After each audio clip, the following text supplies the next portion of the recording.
Pre મોન્સૂનની કામગીરીને લઈ કોર્પોરેટરની ફરિયાદ। ડ્રેનેજ સમસ્યા નહીં ઉકેલાતા કોર્પોરેટરે કહ્યું પાલિકામાં મંજીરા વિભાગ શરૂ કરો।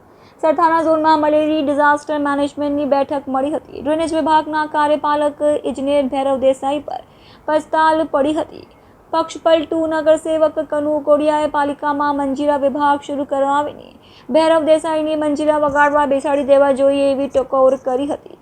તેમના જેવા બેદરકાર અધિકારીને તાત્કાલિક પદ પરથી દૂર કરવા માંગણી પણ કરી હતી। બેઠકમાં મુખ્ય ફરિયાદો ડ્રેનેજ વિભાગની જ હતી।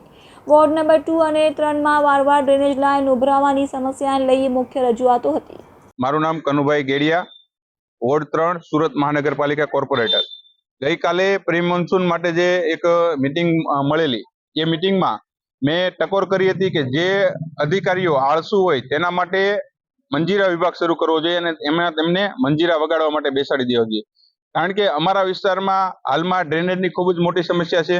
જે જૂના વિસ્તારો છે, નાના વરાસા, સરથાણા અને સીમાડા, ત્યાં જૂની ગટર લાઈન સાંકડી પડે છે। આ માટે થઈને ત્યાં નવી ગટર લાઈન નાખવા માટે અમે રજૂઆત કરીએ છીએ અને નવા વિસ્તારો TP 85, TP 58 અને કઠોદરા પાસોદરા વિસ્તારમાં નવી ગટર લાઈન નાખવા માટે અમે રજૂઆત કરી છે। પરંતુ 3 વર્ષથી ડ્રેનેજ વિભાગના હેડ દ્વારા ફક્ત DPR બને છે એમ જ કહેવામાં આવે છે, પરંતુ કોઈ એક્શન લેવામાં આવી નથી। આથી આવા આળસુ અધિકારીઓ માટે મેં મંજીરા વિભાગ શરૂ કરવા માટે ટકોર કરી છે।